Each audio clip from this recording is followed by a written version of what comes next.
तो फिर से मेरे नए ब्लॉग में आप लोगों का स्वागत है। तो इस वीडियो में हम लोग बताएंगे कि मेरा और रोशनी का शादी अरेंज मैरिज था या फिर लव मैरिज था। बहुत लोगों के मन में डाउट है और बहुत दिन से मैसेज भी आ रहा है मैसेंजर पे और कमेंट में भी आता है कि आप लोग लव मैरिज किए कि अरेंज मैरिज किए हैं। तो इस वीडियो को आप लोग लगातार देखते रहिए, सारा डाउट आज भी इस वीडियो में क्लियर हो जाएगा। इसके पापा जी किसी न किसी तरह से मतलब कोई उनके दोस्त थे और मेरे पिताजी का भी दोस्त थे, तो किसी न किसी तरह से बात चलते चलते वो अचानक बात चला दिए शादी विवाह का। तो वो बताया कि हाँ ठीक है, यहाँ का एक लड़का है। तो इसके पिताजी आ करके मेरे घर मतलब डेट वोट रखा गया है देखने के लिए, हमें देख उख करके गए। फिर मेरे मम्मी पापा भी गए रोशनी को देखने के लिए। तो उस समय रियली बता रहे हैं ना कि मेरा एकदम पूरा फेस वो जो था ना पूरा ब्लैक लग रहे थे हम और पूरा बड़ा बड़ा फोड़ा फुंसी था मेरा पूरा फेस में एकदम। और पता नहीं लड़की हमको कैसे पसंद कर ली, हमको इस समझ में नहीं आ रहा था। उस समय की बात है और ये थोड़ा मतलब स्मार्ट लग रही थी देखने में। अभी बल्कि अभी ऐसा लग रही कैसी लग रही है हमें नहीं पता चलता है, लेकिन उसमें बहुत खूबसूरत लगती थी। और हमको ये समझ में नहीं आया कि ये कैसे हमें पसंद कर ली, बहुत मतलब अचंभव में हम तो थे। लेकिन खैर चलिए, भगवान का बनाया हुआ सब जोड़ा रहता है। तो भगवान चाहते थे कि हम दोनों का शादी विवाह हो। और जब हम गए थे वहाँ तो पूरा एकदम बाल को ऐसे तेरे दाम पूरा ऐसे झाड़ लिए थे और गए थे देखने के लिए। हम भी गए थे, मतलब दोनों लड़का लड़की फेस टू फेस सामने जो भी बातचीत करना था किए। तो ये हमको बाद में बताए कि आपको देखे ना तो मेरा मन में बेचैनी टाइप का हो गया एकदम, मतलब लगे ना कि अब मर जाए, अभी लड़कवा से हमारे बियाह हो जीते, अब नहीं करेंगे शादियाँ इससे। तो इसका मतलब 1% का भी इच्छा नहीं था कि हमसे शादी करती। तो एकदम बिल्कुल इसका इच्छा ही नहीं था कि हमसे शादी हो। तो इसका घर में सब लोग समझाए भाई कि लड़का ठीक है, तो लड़का पढ़ता है, मन लगा के पढ़ता है, कुछ करते नहीं थे भाई, निकम्मा थे हम। तो ये सब के कहने पे मान गई, लेकिन कुछ लोगों का मन था कि ये लड़की शादी करे और कुछ लोगों का मन था इसके परिवार में कि नहीं करे, क्योंकि कुछ लोग इसका मन भी बहकाते थे और कुछ लोग इसको समझाते भी थे। तो इनके ही गांव के या फिर कोई रिलेशन में कहते थे इसको कि रोशनिया कैसे रहते है ओकरा पास में, लड़कवा कैसन लगो है देखे में, रोशनिया में एकरा में आसमान जमीन के फर्क है, कैसे रहते है ओकरा, भाग जीते छोड़ छाड़ के शादिया के बाद, नहीं फंसा हो इसका पापा को। तो इसका पापा हिम्मत रखे, बोले चलो जो होना है होगा। तो हम दोनों का शादी विवाह सेट हो गया और हम लोग अपने अपने घर चले आए। ये अपने घर चल गई, हम अपने घर चल आए। घर आने के बाद तो हम लोगों ने वहाँ पे कुछ बातचीत नहीं किया, बस हमको अभी याद है जब हम आने लगे ना तो ये सब का पैर छूने के लिए आई मम्मी उम्मी का। तो हम वहाँ गए और जा करके और हम बोले इधर देखो ना फोटो खींचेंगे तुम्हारा। तो एकदम ही रौद्र रूप धारण करके एकदम ऐसे देख रही पूरा। तब तो हमको साला दिमाग खराब, हमको लगा क्या हो गया भाई। फोटो दिखाएंगे आप लोगों को, वो वाला होगा मोबाइल में।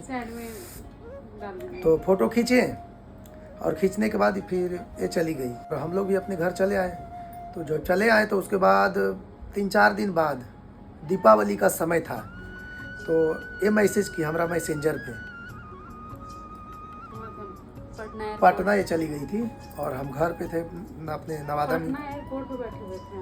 तो ये हमको मैसेंजर पे फेसबुक मैसेंजर पे हाय। तो ये फेसबुक आईडी इसका था रोशनी सिंह राजपूत।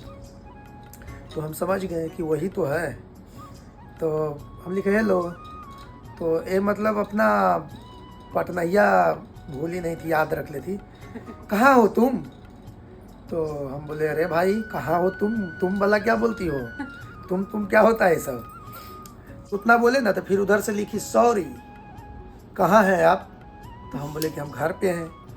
तो वो बोली और सब ठीक है? तो हम बोले हाँ सब ठीक है। फिर हम यही सब हाल समाचार लिए और उसके बाद वो वाला मैसेज अभी भी मेरे पास शायद होगा, मैं कोशिश करूँगा कि निकालूँ उसको और निकाल के आप लोगों के बीच रखेंगे वो वाला भी मैसेज मैसेंजर से। अभी तक डिलीट नहीं हुआ होगा ऐसा तो उम्मीद है। और फिर जब 3-4-5 दिन हुआ तो ये बोली कि काहे नहीं पटना पढ़ाई कर रहे हैं आकर के। तो हम भी सोचे, तो एक भैया थे तो उनके पास में हम बोले कि हम जा रहे हैं इनके पास में।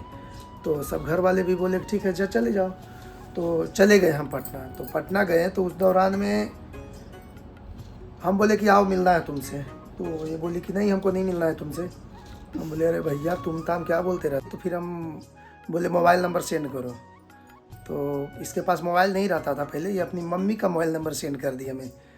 तो हम तुरंत फ़ोन लगा दिए। लगाने के बाद मतलब 10 मिनट बाद फ़ोन लगाए तो इसकी मम्मी फ़ोन उठाई, बोली कौन।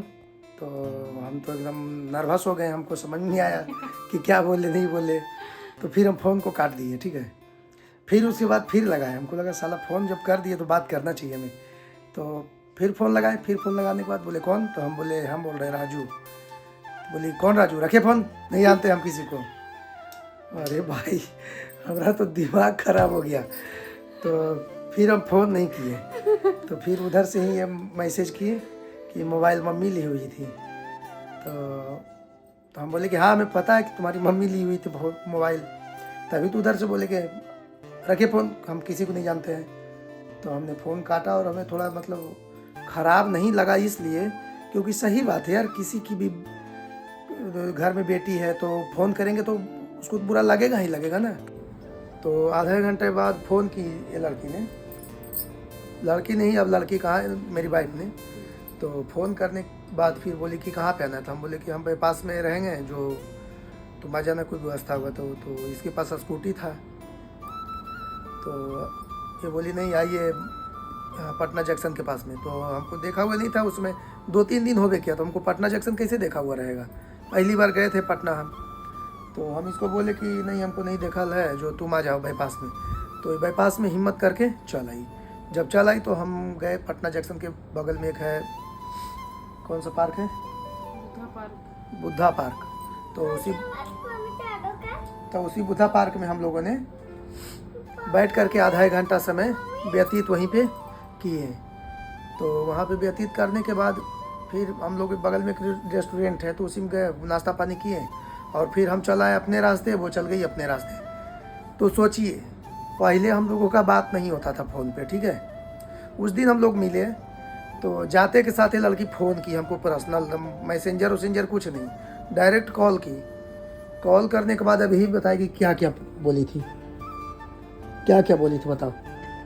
क्या बोलेंगे, कुछ नहीं, बातचीत किए। थोड़ा मिलने के बाद अच्छा लगा कि चलो बोलने चालने में लड़का अच्छा है तो शादी करना चाहिए और क्या।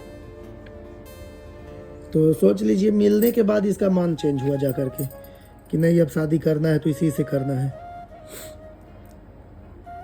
तो फिर उसी दौरान मिलना जुलना चालू रहा और फिर हम घर चलाए, ये भी घर गई और मई में हम लोगों का शादी फिक्स हुआ।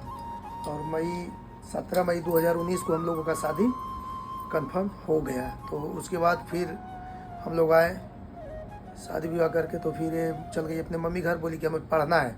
तो फिर से चल गई पटना और हम यहीं थे। तो फिर हम भी चल गए पटना। तो वहाँ पे भी रूम हम लोग का दूरी पे था 8-9 किलोमीटर। तो कभी कभी हम पढ़ कर के आते थे तो देखते थे कि ये खाना वाना बना के रेडी की हुई है। एक चाबी इसके पास था रूम का, एक चाबी मेरे पास रहता था। तो हम ऐसे ही मतलब बिना खाना वाना बनाए हुए चल जाते थे पढ़ने के लिए। तो इसका मन होता तो ये आ करके अपना खाना वाना बना के रेडी कर देती थी। तो हम आते थे उधर से तो खाना वाना खा करके आराम से पढ़ाई लिखाई में लग जाते थे। फिर अपने मम्मी घर चल जाती थी। जब पटना में हम लोग रहे लगभग 4-5 महीना, फिर उसके बाद तो लॉकडाउन ही लग गया ना। फिर उसके बाद तो लॉकडाउन लग गया। तो जब लॉकडाउन लगा तो हम लोग घर चलाए। तो फिर रोशनी को भी अपने पास ले आए और लाने के बाद फिर हम लोग लॉकडाउन में पढ़ाई मेरा पूरा डिस्टर्ब हो गया पूरी तरह से और पढ़ने में जरा सा भी मन नहीं लगने लगा। ध्यान नहीं था, जैसे क्लास जाते तब तो समझ में आता, पहले उतना हम पढ़ने में पहले तेज़ थे। शादी के बाद जैसे लॉकडाउन लगा तो हम बीच में नर्वस हो गए। यहाँ भी पढ़ते थे तो घर पे भी पढ़ते थे लॉकडाउन लगने के बाद, लेकिन वैसा पढ़ाई नहीं जो पहले पढ़ा जाता था। तो इसी बीच फिर हम लोगों के बीच नायरा बेटी आई जो ज़िंदगी तबाह की हुई है हम लोगों का। खैर बाल बच्चा का होना बहुत ज़रूरी है ज़िंदगी में, नहीं तो सब ताना मारते हैं।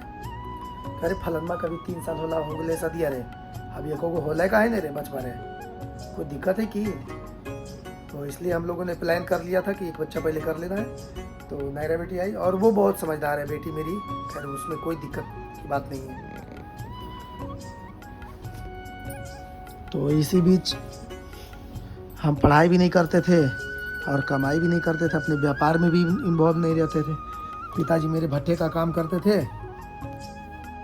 ईंट भट्टे का, तो हम उसमें भी बिजी नहीं रहते थे, उसमें भी इन्वॉल्व नहीं रहते, देखभाल नहीं करते थे, बस ऐसा ही घूमते रहते थे। तो ये बोली कि आपको कुछ करना चाहिए था। हम बोले क्या करना चाहिए बताओ तुम। तो ये बोली कि आप मन से पढ़ाई कीजिए, चाहे पढ़ाई लिखाई छोड़ करके आप कोई बिजनेस कीजिए।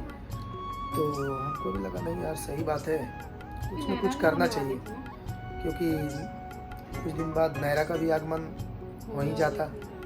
तो हाँ बेटा, तो इसी बात पे हम प्लान करने लगे। ठीक है, तो हम लॉकडाउन से ही सोचते थे कि कोई ना कोई एक नया सा बिजनेस चालू किया जाए, क्योंकि मैं जब ये बोली कि आपको कुछ करना चाहिए तो हम लगभग 2 महीना तक लगातार सोचते रहे। और सोचे तो हमको लगा चलो इस एरिया में एक भी भट्ठा नहीं है, तो ईंट का भट्ठा के बारे में हमने सोचा और ये प्रस्ताव हम अपने पिताजी के पास में रखे कि पापा हमको भट्ठा खोलना है।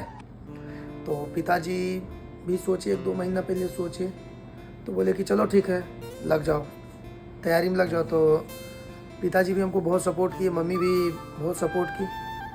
तो सब लोग भाई वही था जितना सब लोग सपोर्ट किए, बाबा भी सपोर्ट किए, दादाजी मेरे। और इसको ही पता चला कि हम भट्ठा खोलने वाले हैं, तो ये भी बोली चलिए बहुत ही अच्छा व्यापार है जो कर लीजिए। तो फिर पिताजी बोले कि लाइसेंस के लिए अप्लाई करो जब खोलना है। तो हमने लाइसेंस के लिए अप्लाई किया। कुछ दिन बाद लॉकडाउन के बाद 2023 में हमने लाइसेंस के लिए अप्लाई कर दिया था लास्ट में। तो फिर